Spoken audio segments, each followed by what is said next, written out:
तमाम शिक्षक शिक्षिकाएं, तमाम हमारे प्यारे छात्र छात्राओं और इस क्षेत्र के आज के इस कार्यक्रम में उपस्थित तमाम हमारे साथी, आप सभी को नमस्कार।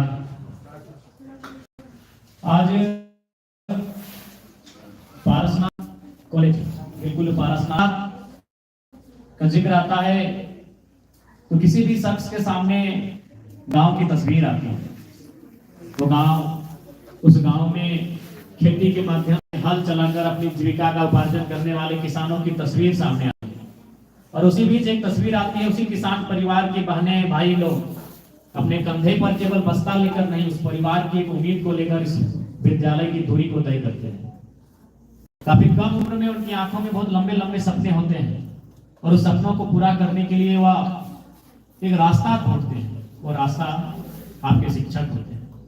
आप अपनी उम्मीदों को, अपने सपनों को लेकर यहाँ तक आते हैं और आज इस कॉलेज प्रांगण में मैं आप सभी से आग्रह करूंगा, क्योंकि वास्तव में आज अगर मैं आपके बीच विधायक के रूप में खड़ा हूं तो बेशक लोगों ने कहा और वास्तविकता यही है कि इस बार 2024 के सदन में मैं झारखंड का सबसे युवा विधायक हूं।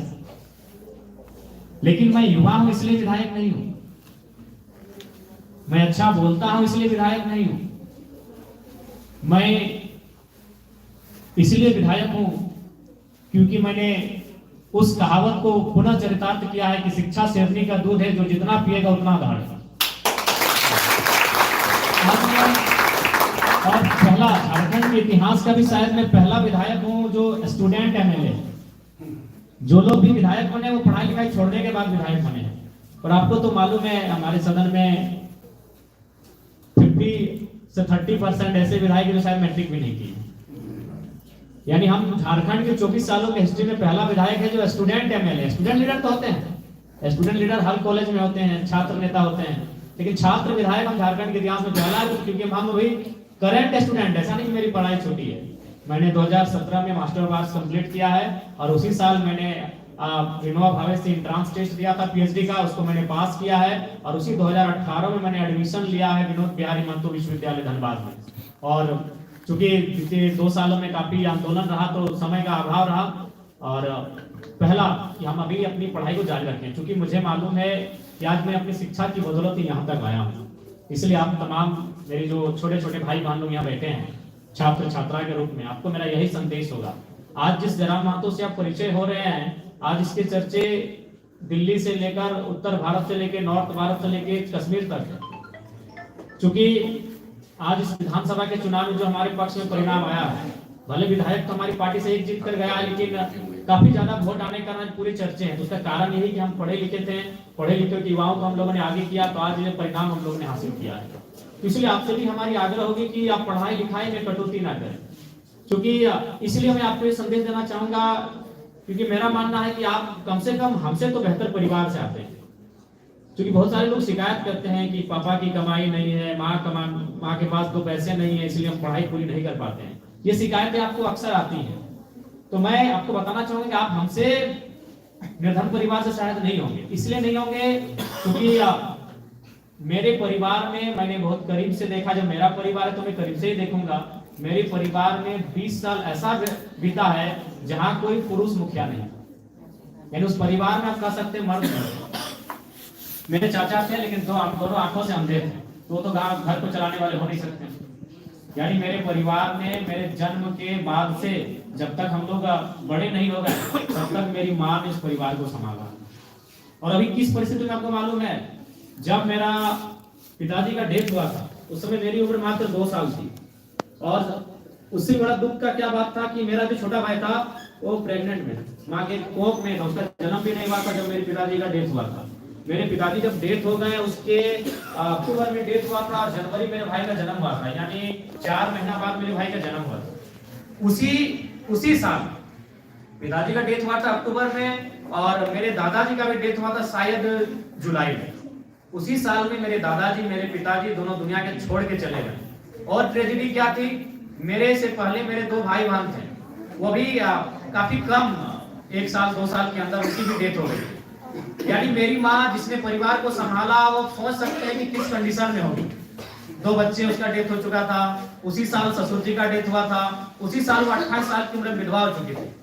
और उस माँ ने मुझे पढ़ाया, उस माँ ने कभी कंप्रोमाइज नहीं किया। क्योंकि लोग जब आते थे तो बताते थे कि आपका बड़ा बेटा पढ़ने में बहुत तेज है, वो कभी हमको अपना घर का काम नहीं बोली।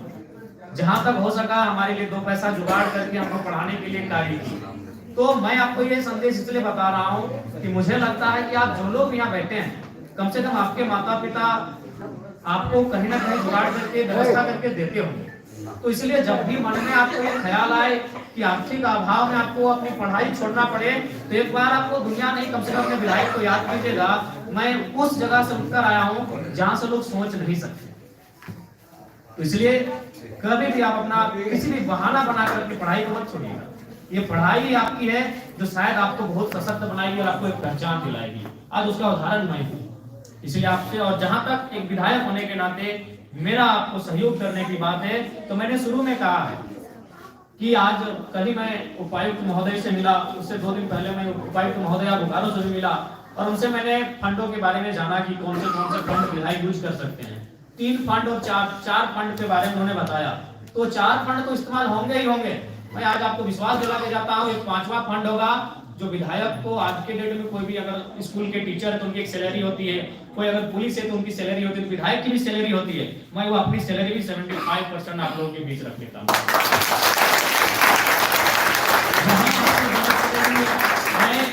और चूंकि मैंने पहली प्राथमिकता शिक्षा को ही रखा है, क्योंकि अगर युवा शिक्षित होंगे, भाई बहन लोग शिक्षित होंगे, तो निसंदेह वो अपने अनुसार रास्ता तय कर लेंगे।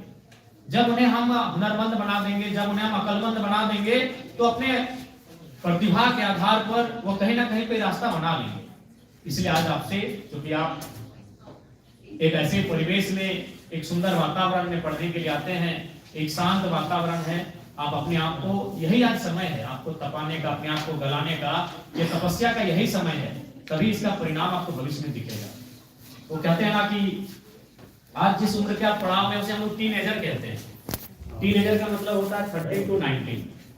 ये एक ऐसा उम्र होता है जिसकी तुलना हम नदी से करते हैं। नदी जिसमें बारिश के मौसम में, एक नदी को आप देखते होंगे, जब वो नदी अपने रास्ते पे चलती है तो अपने रास्ते से हट के चलती है, कभी पहाड़ों से टकराती है, कभी वृक्षों को डुबा के ले जाती है, कभी चट्टानों से टकराती है, और वो अपने तूफानी अंदाज में बहती चली जाती है, क्योंकि वो बरसाती नदी होती है। लेकिन अगर उसी नदी में अगर डैम बनाए तो वो डैम का पानी निर्जन ऐसे भूमि पर जाएगा जहां पानी की संभावनाएं नहीं है और विकसित होने का कार्य होगा। तो डैम का तात्पर्य है आप अभी एक नदी के समान हो। जो भी छात्र छात्राएं हमारे सम्मुख बैठकर हमें सुन रहे हैं, आप एक नदी के समान हो। कौन सी नदी? जो बारिश के महीने में तांडव मचाती है। आप उम्र के उस पड़ाव में हो, तो आप में जब तक डैम नहीं बनेगा तब तक आप किसी की उन्नति का कार्य नहीं करेंगे। तो डैम का मतलब है अनुशासन, डैम का मतलब है आपके शिक्षकों की निगरानी, डैम का मतलब है मर्यादा।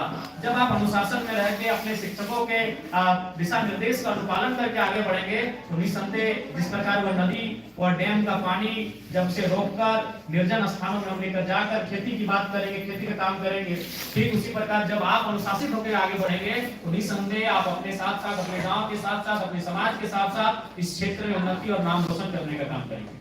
इसलिए आप सभी समाज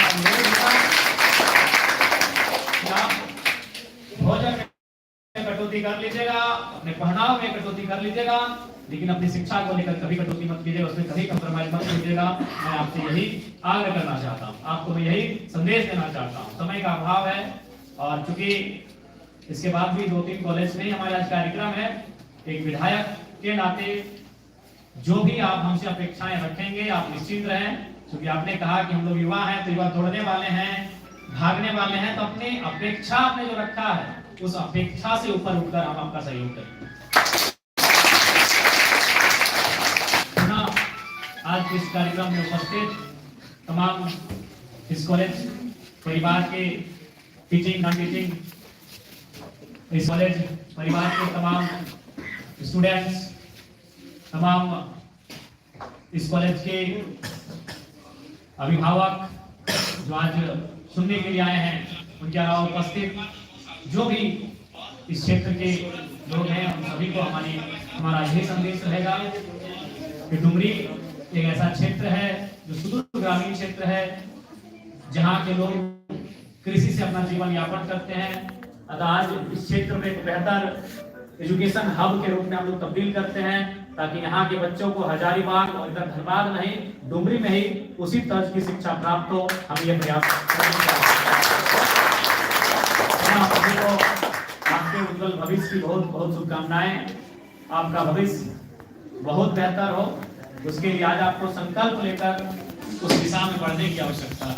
पुनः सभी को धन्यवाद। बहुत बहुत धन्यवाद माननीय विधायक जी का।